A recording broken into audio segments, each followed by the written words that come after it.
Kalaboso ang isang minero sa ikinasang operasyon sa Purok 1, Barangay Malakbang, Paracali, Camarines Norte, alas 12:15 ng tanghali kahapon dahil sa kasong acts of lasciviousness. Kinilala ang suspect na si Alias Ro, 38 anyos, walang asawa at residente ng bayan ng San Lorenzo Ruiz. Ayon kay Police Major Carlos Galiz, ang hepe ng San Lorenzo Ruiz Municipal Police Station, itinuturing ang suspect na rank 1 Municipal Most Wanted Person ng San Lorenzo Ruiz na isang taon ring nagtago sa batas dahil sa dalawang kaso ng acts of lasciviousness na nagawa nito sa kanyang kabarangay.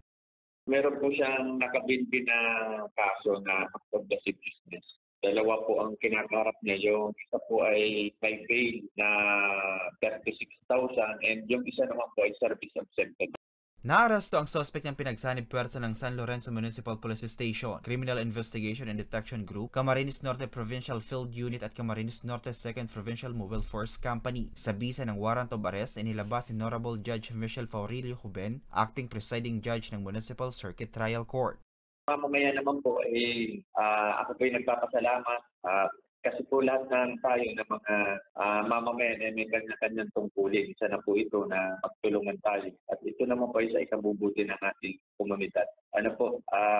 Ganun din po sa mga mamamayan natin, kung may mga estranghero na mga bagong mukha po sa inyong lugar, ay maging alerto po tayo, baka po ito yung mga wanted sa batas. Ganun din po yung may mga gumagawa ng masasama, maging alerto po tayo, isumbong agad natin sa ating himpilan ng pulisya kung may mga aktibidad na hindi kanais na ito sa ating barangay.